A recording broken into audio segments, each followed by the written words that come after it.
National Advisory Board for Impact Investment is basically a non-profit, and our mandate basically stems from facilitating the impact economy and catalyzing a private sector-driven economy in Zambia. So our key mandate is around working with players in the market, and obviously the number of players that are already doing some excellent works in the market, and our role is to basically play a facilitative role. So how do we work with organization A, B, C, and D to drive an impact agenda? So as a NABII, what we'll do then is bring efforts from across the players in the ecosystem to ensure we are building that narrative as Zambia, so we can then begin to see the fruit of impact investment as a country. Impact investment is an intervention that's trying to leverage finance to address issues of social concern.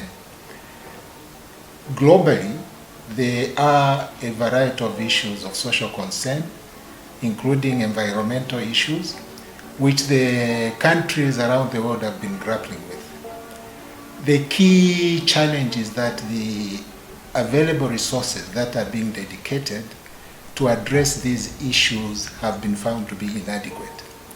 And this is why they've been thinking around how can we leverage finance and complement the current efforts.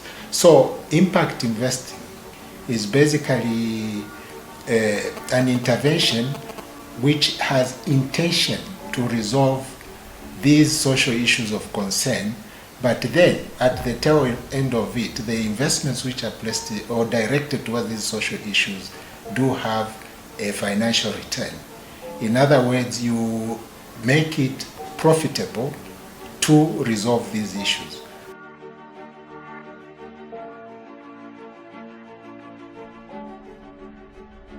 And as a NABII, we've split ourselves into 5 areas of the ecosystem.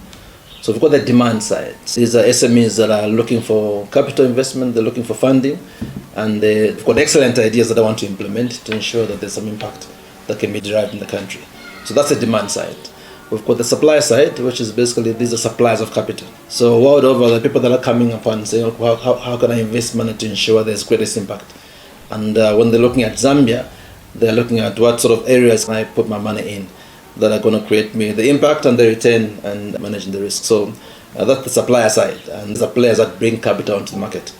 We also have the enablers that either offer financial advice or legal advice to the players on the economy, just to ensure they support the growth of the sector.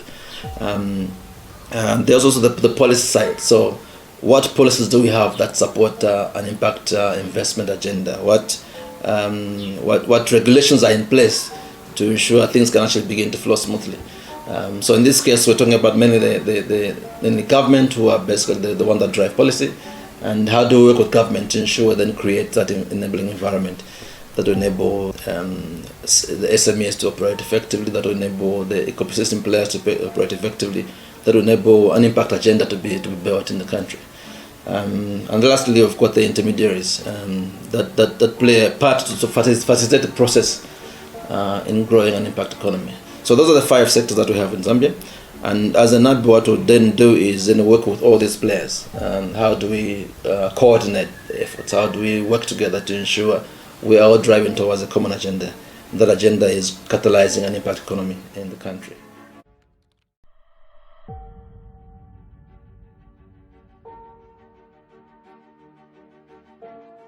Well, the genesis of the impact investment as we know it now lies in the Forum for Social Impact Investment, which was held in 2013 when the UK government was chairing the G8.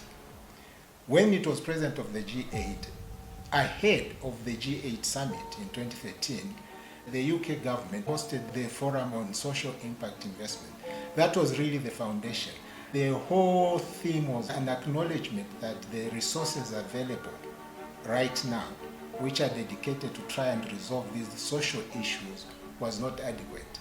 So effectively, at this forum, the Social Impact Investment Task Force was constituted to lay the agenda for tackling this. In 2015, the task force was transformed to become what we now call the Global Steering Group on Impact Investment. So basically the genesis is that the foundation is the need to address these social issues of concern to everyone. How do we complement the efforts of the traditional institutions like government, charities, philanthropists, who have been doing a commendable work, but their resource base is just not enough. Government's fiscal space is quite limited. So we are looking at harnessing the finance from the private sector to intervene, but to intervene in a manner that does not compromise on the return on investments that they enjoy in the other ventures. In Zambia, the task force was set up in 2018 December with that mandate, and there were 3 key deliverables or conditions precedent to getting onboarded. One, the task force had to facilitate the conduct of a mapping of the impact investing ecosystem. So in effect, the mapping is, for lack of a better word, you are doing a SWOT analysis. You are looking at the strengths, weaknesses, opportunities, and threats in the ecosystem around the 5 pillars. Once you establish those, the mapping now informs the development of a strategic plan, because you understand the strengths and the weaknesses, the opportunities and threats of your ecosystem. You are now able to prioritize what you need to do to fill the gaps, which you consolidate in a strategic plan. And then, on the basis of this strategic plan, the next step is that you make a pitch in front of the board of trustees of the Global Steering Group on Impact Investment. This process can take up to at least a year. In Zambia, we took effectively about 11 months. We became a task force in December 2018, and in October 2019 we made the pitch, and in November we were onboarded as a National Advisory Board. So that's basically the process that you follow to come to getting to be a National Advisory Board.